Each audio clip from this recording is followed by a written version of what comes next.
오늘 하나님께서 우리에게 주시는 말씀은 요한복음 14장 12절에서 15절입니다.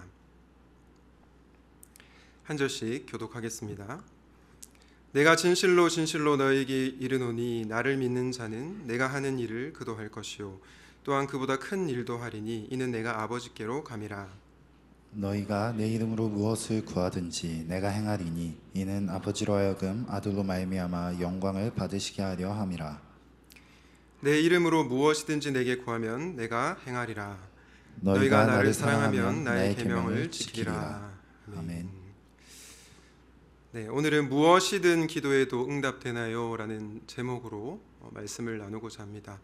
아마 무엇이든 기도해도 응답이 될까? 많은 성도님들의 질문일 것 같습니다. 그래서 오늘 이 궁금한 부분에 대해서 답하는 설교를 하려고 하고요. 특별히 내일부터 세겹질 특세가 시작이 되는데 우리 청년들도 가능하신 분들은 이 본당에 나와서 함께 기도하시고 또 멀리 계신 분들은 온라인으로 함께 특세에 동참하면 좋겠습니다.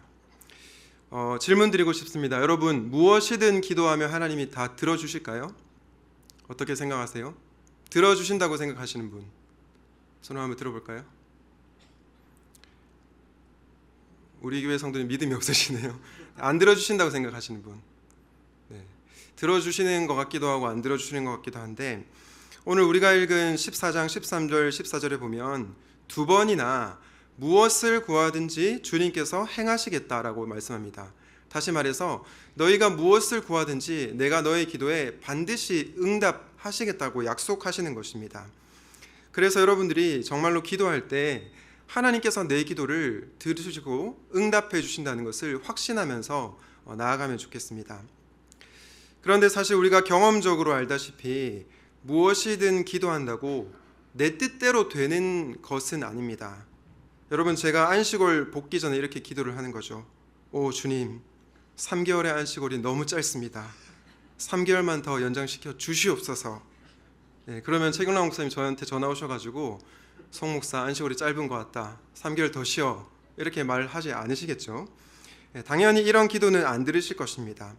이런 점에서 무엇이든 구할 때 하나님께서 기도에 응답해 주신다, 이런 말은 아니라는 것을 기억하셔야 됩니다. 그렇다면 도대체 무엇을 구하든지 내가 행하겠다, 무엇을 기도해도 내가 응답하겠다 라고 하는 이 말씀을 우리는 어떻게 이해해야 될까요? 우선 오늘 본문을 좀 꼼꼼히 살펴볼 필요가 있습니다. 우리 무엇을 구하든 주님께서 행하시겠다, 이 말씀 바로 앞의 내용을 한번 보도록 하겠습니다. 13절 14절인데요. 우리 같이 한번 읽겠습니다. 시작. 너희가 내 이름으로 무엇을 구하든지 내가 행하리니 내 이름으로 무엇이든지 내게 구하면 내가 행하리라. 무엇을 기도하든 하나님께서 응답하시겠다. 바로 앞에 어떤 말씀이 나오죠? 내 이름으로 라고 하는 단서가 붙어 있습니다. 따라서 오늘 본문은 이렇게 우리에게 말씀하고 있는 것입니다. 예수님의 이름으로 무엇이든지 기도하면 주님께서 응답해 주실 것이다. 사랑하는 여러분, 여러분에게 이 믿음이 꼭 있으시기를 바랍니다. 예수님의 이름으로 기도하면 하나님께서 반드시 응답해 주신다. 그 믿음이 있으시기를 주님의 이름으로 축복합니다. 오늘은 예수님의 이름으로 기도한다는 것의 구체적 의미를 함께 나누려고 합니다. 예수님의 이름으로 기도한다는 것은 무엇일까? 첫째는 자격이 아닌 주님의 공로로입니다. 자격이 아닌 주님의 공로로. 여러분, 우리가 신앙생활을 할 때에 가장 중요하게 기억해야 될 것이 뭐냐면 바로 은혜입니다. 은혜. 은혜를 11글자로 풀 수 있는데요. 은혜를 11글자로 풀면 어떻게 되느냐? 바로 자격이 아닌 주님의 공로로입니다. 가끔 교회에 이런 분들이 계시는 것 같아요. 목사님, 저는 40일 특세를 하루도 빠짐없이 기도를 했는데 하나님께서 제 기도에 응답해 주시지 않습니다. 왜 기도 응답이 안 될까요? 또 이런 분도 계시죠. 목사님, 저는 정말 죄도 안 짓고 착하게 살았습니다. 그런데 왜 기도해도 하나님께서 제 기도에 응답하시지 않는 것일까요? 제가 더 오래 기도해야 될까요? 아니면 더 착하게 살아야 될까요? 여러분, 이렇게 묻는 성도님들의 마음에 어떤 생각이 있습니까? 바로 공로 사상이 있습니다. 내가 열심히 노력하면 하나님도 내 기도는 들어주셔야 되는 거다라고 생각하는 거죠. 지성이면 감천이다, 이런 마음이 있는 것입니다. 그러나 여러분, 다시 한번 말씀드리지만 예수의 이름으로 구한다는 것은 나의 자격, 나의 공로로 구하는 것이 아니라 바로 주님의 공로를 의지하여 나아가는 것입니다. 우리 믿음의 선배들이 고백했던 하이델베르크 신앙 고백서가 있는데요, 117문에 이렇게 묻고 답하고 있습니다. 제가 질문을 여러분들이 읽어드리면 여러분이 답을 한번 해주시면 좋겠습니다. 하나님께서 기뻐하시고 들으시는 기도는 어떠한 것입니까? 비록 우리는 받을 자격이 없는 자들이지만 하나님께서 그의 말씀에서 약속하신 대로 우리 주 그리스도 때문에 우리의 기도를 분명히 들어주신다는 이 확실한 근거를 우리는 가지고 있습니다. 네, 사실 방금 읽은 이 신앙 고백서는 요한복음 14장 13절 13절에 근거한 고백인데 뭐라고 얘기하고 있죠? 우리는 받을 자격이 없습니다. 그런데 왜 기도에 응답하십니까? 예수님 때문에 기도에 응답하시겠다는 것입니다. 우리가 이것을 꼭 기억하셔야 됩니다. 여러분, 성경에서 믿음 좋은 사람 하면 누가 떠오르십니까? 저는 대표적으로 누가복음 7장에 나오는 백부장이 떠오릅니다. 왜냐? 예수님께서 이 백부장을 향해서 이스라엘 중에서 이만한 믿음을 내가 찾아보지 못했다라고 말씀하고 있기 때문입니다. 도대체 그가 가진 믿음이 어떠한 믿음이었길래 이만한 믿음은 내가 보지 못했다라고 말씀하셨던 것일까요? 백부장의 믿음에 여러 가지 측면이 있지만 저는 가장 중요한 측면 중에 하나가 바로 하나님의 은혜에 의지하여 나아가는 믿음이었다고 생각합니다. 여러분 잘 알다시피 이 백부장에게 사랑하는 종이 있었습니다. 그 종이 병이 들어서 죽게 되었는데 백부장은 예수님에 대한 소문을 들었습니다. 예수님께서 기적을 행하신다, 치유의 능력을 갖고 계신다, 이 소문을 듣고 유대인 장로 몇 사람을 예수님께 보냅니다. 그리고 예수님께 도움을 요청해 달라고 하죠. 그런데 이 장로들이 예수님께 어떠한 말을 하는지 한번 보겠습니다. 누가복음 7장 4절과 5절인데요. 제가 한번 읽어보겠습니다. 그들이 예수께로 와서, 여기서 그들은 유대인의 장로들입니다. 유대인의 장로들이 예수께로 와서 간곡히 탄원하기를 그는, 여기서 그는 백부장입니다. 백부장은 선생님에게서 은혜를 받을 만한 사람입니다. 은혜를 받을 자격이 있다는 거죠. 그런데 그 이유가 무엇입니까? 그는 우리 민족을 사랑하는 사람이고 우리에게 회당을 지어 주었습니다 라고 말을 하고 있습니다. 여러분, 예수님께 장로들이 이 백부장은 은혜를 받을 만한 자격이 있다라고 얘기하고 그 이유가 자기 민족을 사랑했고 또 우리에게 회당을 지어 주었기 때문이라고 얘기합니다. 이 장로들의 말에 어떤 생각이 있습니까? 공로 사상이 있습니다. 착하게 살았으니까 또 우리를 위해서 무언가를 했으니까 당연히 응답받을 자격이 있다라고 생각을 하는 거죠. 그런데 이 장로들과 달리 백부장은 예수님께 이렇게 나아가지 않았습니다. 오히려 이렇게 고백하는데요.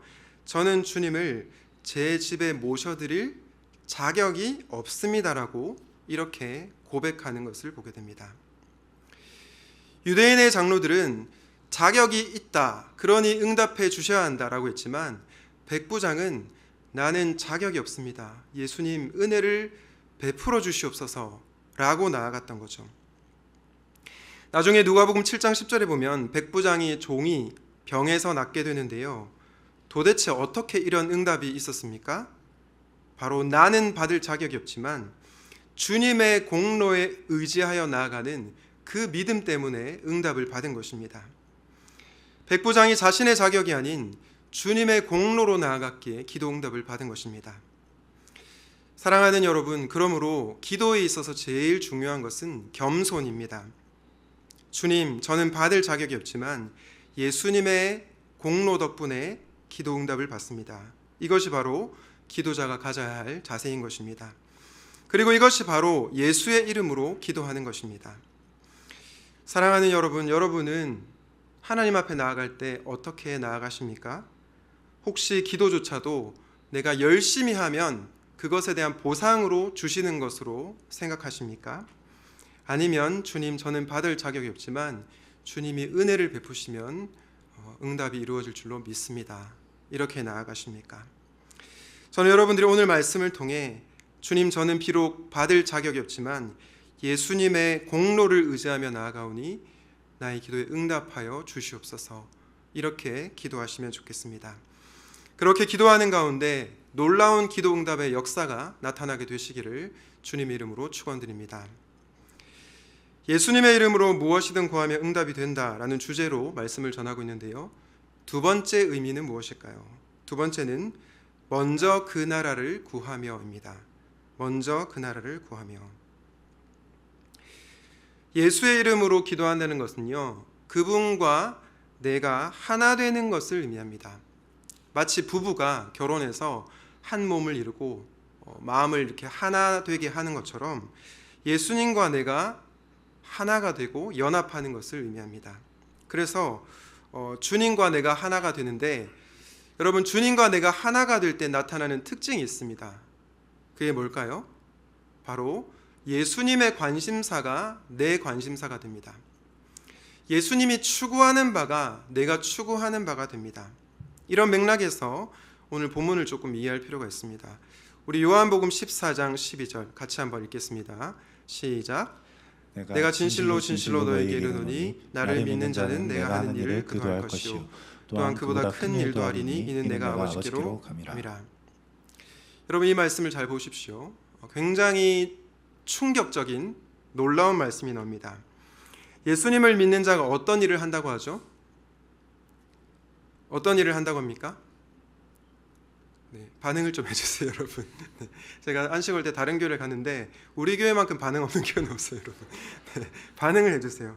예수님을 믿는 자는 어떤 일도 한다고 하죠? 예수님이 하는 일도 하고 예수님보다 큰 일도 한다고 합니다. 정말 놀라운 말씀이죠. 아니, 어떻게 우리가 예수님보다 더 큰 일을 할 수 있다는 말입니까? 우리는 예수님보다 능력이 없잖아요. 그런데 어떻게 더 큰 일을 한다는 말입니까? 이 말씀을 어떻게 이해해야 될까요? 어떤 분들은 이 말씀을 이렇게 이해합니다. 우리가 기도하면 예수님처럼 놀라운 기적을 행할 수 있다. 여러분, 요한복음에서 예수님께서 물을 포도주로 바꾸셨고요, 보리떡 5개와 물고기 2마리로 수많은 사람들을 먹였습니다. 그리고 심지어는 죽은 나사로까지 살려냈죠.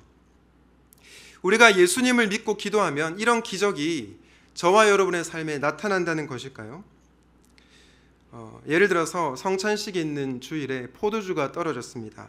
그러면 제가 이 물을 들고 예수님의 이름으로 기도하오니 이 물을 포도주로 변화시켜 주시옵소서, 이렇게 기도하면 이게 포도주로 바뀌겠습니까? 네, 당연히 안 바뀌겠죠.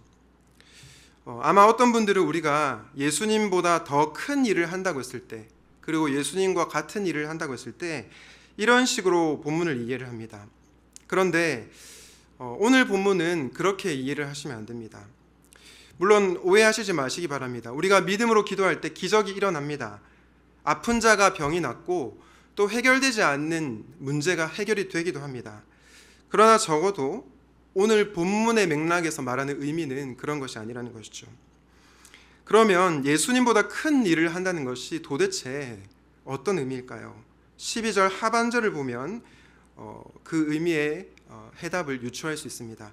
우리 12절 하반절에 보니까 이렇게 기록되어 있습니다. 이는 내가 아버지께로 감이라.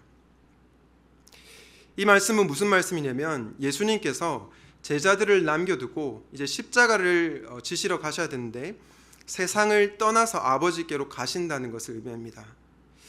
여러분, 그런데 예수님은 전능하신 하나님이시죠.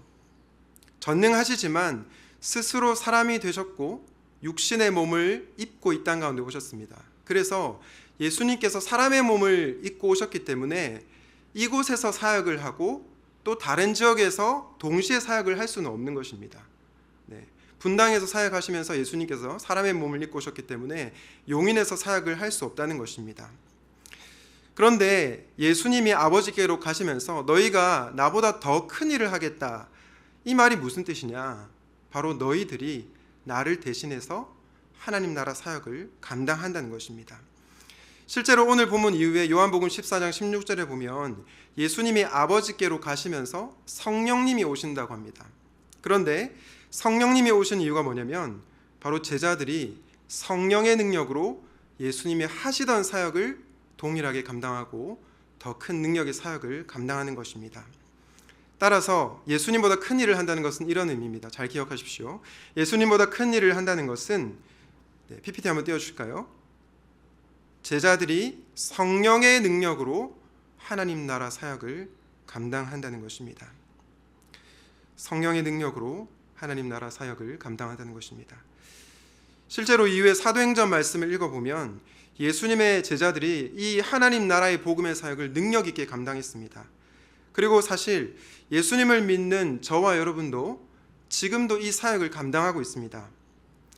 샘물교회를 통해서 지금도 믿지 않은 자가 예수님께 돌아오고 있고요. 주님을 따르는 제자들이 되어가고 있기 때문입니다. 그렇기에 예수님의 이름으로 구한다는 것은 먼저 그 나라를 구하는 것이고요.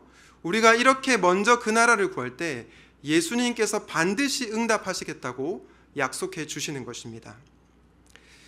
자, 그런데 아마 이 말씀을 듣는 분 중에 이렇게 말씀하시는 분들이 있을 겁니다. 목사님, 예수님의 이름으로 기도한다는 것이 하나님 나라를 구하는 거 알겠어요. 그런데 먹고 사는 문제도 중요하지 않습니까? 라고 얘기를 합니다. 저는 이분들의 마음에 충분히 공감을 합니다. 먹고 사는 문제 중요하죠. 실제로 예수님도 제자들을 향해서 일용할 양식을 두고 기도하라고 하셨습니다.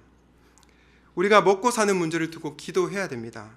직장이 없는 분들은 직장을 달라고 기도를 해야 되고요. 집이 없는 분들은 집을 달라고 기도해야 됩니다. 이런 기도가 결코 세속적인 기도거나 잘못된 기도라고 할 수 없습니다. 그러나 제가 지금 드리고 싶은 말씀 무엇입니까? 기도에 있어서 중요한 것이 기도의 우선순위라는 것입니다. 그래서 먼저 그 나라를 구하라고 한 것입니다. 우리가 잘 아는 마태복음 6장 33절 다 같이 한번 읽어보겠습니다. 시작.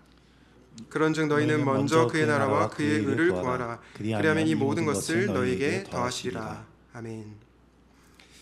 여러분, 예수님께서 제자들에게 뭐라고 말씀하십니까? 너희는 먼저 그의 나라와 의를 구하라. 그럴 때 이 모든 것이 너희에게 더해질 것이다 약속하고 계십니다. 저와 여러분이 먼저 하나님의 나라를 구할 때 예수님께서 일용할 양식을 채워주시겠다는 것입니다. 그러므로 우리는 먼저 하나님의 나라를 구해야 하는 것입니다. 기도 응답을 잘 받은 사람 하면 누가 떠오르십니까? 저는 대표적으로 조지 뮬러가 떠오릅니다. 여러분 잘 아시겠지만 조지 뮬러는 5만 번 이상의 기도 응답을 받았습니다. 도대체 어떻게 이 뮬러가 5만 번 이상이나 기도 응답을 받았던 것일까요? 혹자는 이렇게 말합니다. 그가 말씀을 붙들고 기도했기 때문이다. 또 어떤 사람은 이렇게 말합니다. 그가 기도를 쉬지 않고 했기 때문이다. 네, 저는 이렇게 말하는 분들이 맞다고 생각합니다. 그가 말씀 붙들고 기도했기 때문이고 기도를 포기하지 않고 했기 때문입니다. 그런데 더 중요한 것이 있는데요. 그게 뭐냐면 바로 조지 뮬러가 먼저 그 나라를 구했기 때문입니다. 대표적으로 그는 고아원의 아이들이 빵을 먹을 수 있도록 기도했습니다. 하루는 고아원에 먹을 것이 하나도 없었는데 뮬러가 기도합니다. 기도가 끝날 때 한 대의 마차가 고아원에 도착합니다. 놀랍게도 마차에는 아침에 가꾼 빵과 신선한 우유가 가득했습니다. 이렇게 그가 먼저 그 나라를 구했기에 응답을 받은 것입니다. 또한 조지 뮬러는 5명의 예수님을 믿지 않는 친구들을 위해서 영혼 구원을 위해서 기도했습니다. 그 기도로 4명의 친구는 뮬러가 살아있을 때 예수님을 믿었습니다. 그런데 마지막 1명의 친구는 조지 뮬러가 죽을 때까지 살아생전에 예수님을 믿지 않았습니다. 여러분, 조지 뮬러의 기도가 실패한 것일까요? 아닙니다. 뮬러가 죽고 나서 그 마지막 1명 남은 친구가 결국에는 예수님을 믿게 되었습니다. 그런데 조지 뮬러가 몇 년간 기도하셨는지 아십니까? 무려 52년을 기도했습니다. 비록 조지 뮬러가 살아생전에 친구가 주님께로 돌아오는 것을 보지 못했지만 하나님께서는 먼저 그 나라를 구하는 뮬러의 기도를 놓치지 않고 계셨던 것입니다. 그리고 그 영혼이 주님께로 돌아오도록 역사하셨던 것입니다. 사랑하는 여러분, 예수님은 이렇게 우리가 먼저 하나님의 나라를 구할 때 반드시 그 기도에 응답하시겠다고 약속하십니다. 사랑하는 여러분, 이것을 믿으십니까? 저는 여러분들이 이것을 믿고 기도하면 좋겠습니다. 이렇게 기도하는 것이죠. 하나님의 나라가 이 땅 가운데 임하게 하여 주시옵소서. 가난한 영혼들에게 일용할 양식을 내려주시옵소서. 믿지 않는 영혼이 주님께로 돌아오게 하여 주시옵소서. 우리가 이렇게 기도할 때 예수님께서 그분이 약속하신 것처럼 반드시 우리의 기도에 응답하실 것입니다. 이 약속을 믿음으로 기도하는 여러분 되시기를 주님의 이름으로 축원드립니다. 예수님의 이름으로 기도할 때 우리의 기도는 반드시 응답된다라는 주제로 말씀을 전하고 있는데요. 마지막 의미는 무엇일까요? 바로 예수님처럼 사랑하게 해달라고입니다. 예수님처럼 사랑하게 해달라고. 여러분이 오늘 예배를 드리고 교회당 바깥으로 나가는데 술에 거나하게 취한 한 아저씨가 알코올 거의 중독에 걸린 것 같은 그런 아저씨가 여러분에게 와서 여러분이 존경하는 분의 이름을 언급하면서 이렇게 말하는 겁니다. 저기 그분이 제가 술 사 먹도록 당신이 돈을 주라고 하셨어요. 예를 들어서 우리 한영재님 저 존경합니까? 예. 우리 한영재님한테 가가지고 송려한 목사님이 나한테 술 사 먹어도 된다고 돈을 달라고 했어요. 이렇게 얘기를 하는 거죠. 그러면 한영재님이 그 아저씨한테 돈을 줘야 됩니까? 말아야 됩니까? 안 줘야 되겠죠. 왜 안 줘야 되느냐? 일단은 그분의 말을 믿을 수가 없기 때문입니다. 또 한 가지 이유가 있는데 그 이유는 뭐냐면 제가 그런 말을 했을 리가 없기 때문입니다. 그 아저씨는 저의 이름을 걸고 그렇게 얘기를 하지만 저와 맞지 않는 요구사항을 요청하고 있기 때문입니다. 여러분, 이와 마찬가지로 예수님의 이름으로 무엇이든 구하라는 말이 예수님의 성품과 상관없이 아무거나 막 구하라는 그런 의미가 아니라는 것입니다. 내 이름으로 무엇이든 구하면 행하시겠다는 말씀은 예수님의 성품에 맞게 내가 기도하겠다는 것입니다. 그리고 바로 그때 주님이 응답하시겠다는 것입니다. 그런데 여러분, 예수님의 성품하면 어떤 것이 가장 먼저 떠오르십니까? 진실, 정의, 다른 여러 가지 떠오르겠지만 대표적으로 뭐가 떠오르죠? 사랑이 떠오릅니다. 예수님의 이름으로 기도할 때 그래서 우리는 그분의 대표적인 성품인 사랑을 본받는다는 것이죠. 예수님께서 요한복음 14장 13절 14절에서 내 이름으로 예수님의 이름으로 무엇이든지 기도하면 응답하시겠다라고 말씀하시고 바로 이어서 15절에서 무슨 말씀을 하시는지 한번 보겠습니다. 15절 말씀 우리 같이 한번 읽겠습니다. 시작. 너희가 나를 사랑하면 나의 계명을 지키리라. 여러분, 예수님께서 예수님의 이름으로 기도하면 무엇이든지 응답하겠다 말씀하셨습니다. 그런데 바로 그 다음 구절에 너희가 나를 사랑하면 내 계명을 지키리라라고 말씀합니다. 무슨 말이냐? 예수님의 이름으로 무엇이든지 기도한다고 했을 때 그 말이 예수님의 말씀에 순종하겠다는 것입니다. 말씀에 순종함 없이 그냥 내 욕심대로 아무거나 구하겠다는 그런 의미가 아니라는 것입니다. 그런데 도대체 주님이 말씀하시는 이 나의 계명, 이 계명이 어떤 것일까요? 우리는 요한복음 오늘 본문 14장 바로 앞장인 13장과 15장에 보면 그 내용을 알 수 있습니다. 우리 13장 34절, 15장 12절 같이 한번 읽도록 하겠습니다. 시작. 새 계명을 너희에게 주노니 서로 사랑하라. 내가 너희를 사랑한 것 같이 너희도 서로 사랑하라. 내 계명은 곧 내가 너희를 사랑한 것 같이 너희도 서로 사랑하라는 이것이니라. 여러분, 예수님께서 말씀하시는 계명이 무엇입니까? 내가 너희를 사랑한 것처럼 너희도 서로 사랑하라는 것입니다. 쉽게 말해서 예수님처럼 내 주변의 형제, 이웃을 사랑하라는 것입니다. 이 맥락에서 예수님의 이름으로 무엇이든지 구하면 들어주시겠다는 말씀은 내가 너희들이 서로 사랑하는 것을 구할 때 응답하시겠다는 것입니다. 그리고 이것은 예수님의 성품과 인격에 어울리는 기도이기도 합니다. 그런데 여러분, 누군가를 사랑한다고 할 때 그 사랑이 쉽나요, 어렵나요? 너무 어렵죠. 왜 이 사랑이 쉽지 않을까요? 너무 안 맞기 때문입니다. 여러분, 옆에 분들을 보시면서 이렇게 한번 얘기해 보실까요? 당신은 로또입니다. 이렇게 얘기해 보실까요? 네, 왜 로또일까요? 안 맞아도 너무 안 맞죠. 네, 안 맞아도 너무 안 맞아요. 네, 그래서 상대방을 사랑하는 것이 너무 어렵습니다. 그래서 우리에게 필요한 것이 무엇입니까? 바로 예수님의 사랑입니다.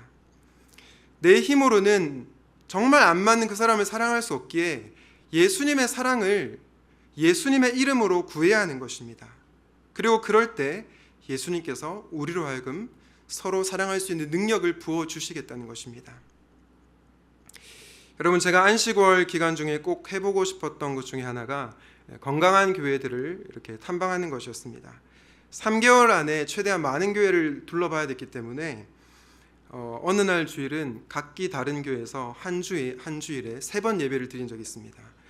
네, A 교회에서 7시 예배, 용인에 있는 교회에서 7시 예배, B 교회, 분당에 있는 교회에서 10시 예배, 신촌에 있는 교회에서 3시 예배. 지금 생각하니까 제가 미쳤던 것 같습니다. 그냥 푹 쉴 걸 그랬는데 어쨌든 그렇게 한 주일날 7시, 10시, 3시 예배를 드린 적이 있는데요. 참 신기한 경험을 했습니다. 세 교회가 다 다른 교회에 있는데 세 교회 모두 똑같은 주제의 말씀을 전하는 것이었습니다.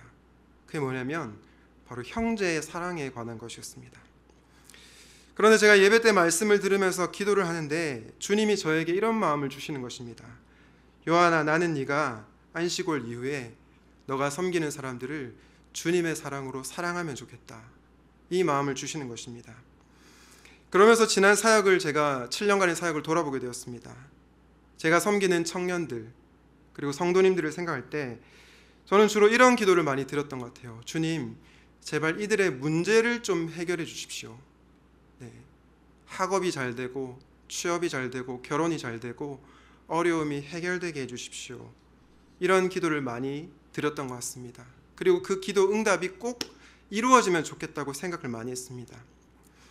물론 응답이 된 것도 있고 응답이 되지 않은 것도 있습니다. 그런데 제가 이런 기도를 드리는 가운데 하나님께서 저에게 가르쳐주고 싶었던 것은 다름 아닌 사랑이었던 것 같습니다. 요한아, 나는 네가 기도하는 가운데 나의 사랑을 알기를 원한다. 그리고 너에게 맡겨주신 영혼을 내 사랑으로 사랑하기를 원한다. 저는 문제 해결을 두고 기도했는데 하나님께서는 네가 너의 사람들을 사랑하라라고 말씀을 해주셨던 것이죠.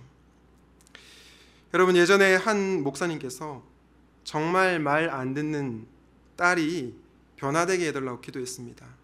그런데 아무리 기도해도 응답이 안 되는 거예요. 딸이 계속해서 엇나가고 말을 듣지 않습니다. 왜 기도 응답이 안 되나 이런 고민을 하고 있는데 하루는 기도 중에 하나님께서 이 목사님에게 이런 마음을 주셨다고 합니다. 야, 내가 너에게 사랑하라고 보낸 딸을 네가 사랑 안 하는데 내가 어떻게 해? 네가 사랑 안 하면 나도 어쩔 수 없다. 이런 마음을 주셨다고 합니다. 사랑하는 청년 여러분, 사랑하는 성도님 여러분, 하나님께서는 여러분 주변에 사랑해야 하는 사람들을 붙여주셨습니다. 여러분이 가족이 될 수도 있겠고요. 여러분의 친구가 될 수 있습니다. 여러분의 목장 식구들, 여러분의 직장 동료들이 될 수 있습니다. 그런데 여러분, 그들을 여러분이 사랑하지 않으면 누가 그들을 사랑하겠습니까? 남들이 지나가는 사람이 그 사랑을 대신할 수 없습니다. 하나님께서 여러분이 그들을 사랑하게 하시기 위해서 그들을 여러분에게로 보내신 것입니다. 그런데 말씀드린 것처럼 그 사랑이 쉽지 않기에 오늘도 우리는 주님 앞에 엎드려야 합니다. 주님, 제 힘으로 제 주변 사람들을 사랑할 수 없습니다. 주님의 사랑을 가르쳐 주셔서 예수님처럼 저도 그들을 사랑하게 하여 주시옵소서. 사랑하는 여러분, 하나님께서는 저와 여러분이 그분의 사랑으로 여러분 주변의 사람들을 사랑하기를 원하십니다. 그리고 우리가 그렇게 예수의 이름으로 예수님처럼 사랑하게 해달라고 기도할 때 반드시 그 기도에 응답하실 것입니다. 바라기는 이 주님의 마음을 알고 예수님처럼 사랑하게 해달라고 기도하는 저와 여러분이 되시기를 주님의 이름으로 축원드립니다. 말씀을 맺겠습니다. 설교 초대에 여러분께 질문 드린 것처럼 다시 한번 질문 드리고 싶습니다. 여러분, 무엇이든 기도해도 응답이 될까요? 정답은 예스입니다. 단 전제 조건이 있죠. 바로 예수의 이름으로 기도할 때 응답이 된다. 그리고 예수님의 이름으로 기도한다는 것은 자격이 아니라 주님의 공로로 먼저 그 나라를 구하며 예수님처럼 사랑하게 해달라고 기도하는 것이었습니다. 여러분, 우리가 이렇게 기도할 때 오늘 요한복음 14장 13절 하반절에서 이렇게 말씀하고 있습니다. 이는 아버지로 하여금 아들로 말미암아 영광을 받으시게 하려 함이라. 아멘. 사랑하는 여러분, 이렇게 하나님 아버지께 영광을 올려드리는 기도를 드리고 싶지 않습니까? 그렇다면 우리는 이렇게 기도해야 됩니다. 주님, 저는 받을 자격이 없습니다. 그러나 주님의 공로에 의지하여 나아가오니 저희 기도에 응답하여 주시옵소서. 주님, 제가 먼저 하나님의 나라를 구하기 원합니다. 그리고 예수님께서 저를 사랑하신 것처럼 저도 제 주변의 사람들을 사랑하기를 원합니다. 저는 여러분들이 이번 새벽줄 특별 새벽 기도 시간에 이렇게 한번 기도해 보면 좋겠습니다. 이렇게 기도할 때 하나님께서 반드시 여러분의 기도에 응답하실 것이라고 오늘 요한복음에서 약속하셨습니다. 바라기는 이렇게 예수의 이름으로 기도함으로 기도 응답을 받는 저와 여러분이 되시기를 주님의 이름으로 축원드립니다. 그리고 기도를 통해 우리 하나님 아버지께 영광을 올려드리게 되는 모든 사랑하는 청년들과 성도님들 되시기를 우리 예수님의 이름으로 축원드립니다. 아멘. 오늘 말씀을 기억하시면서 나의 기도하는 것보다 함께 찬양하도록 하겠습니다.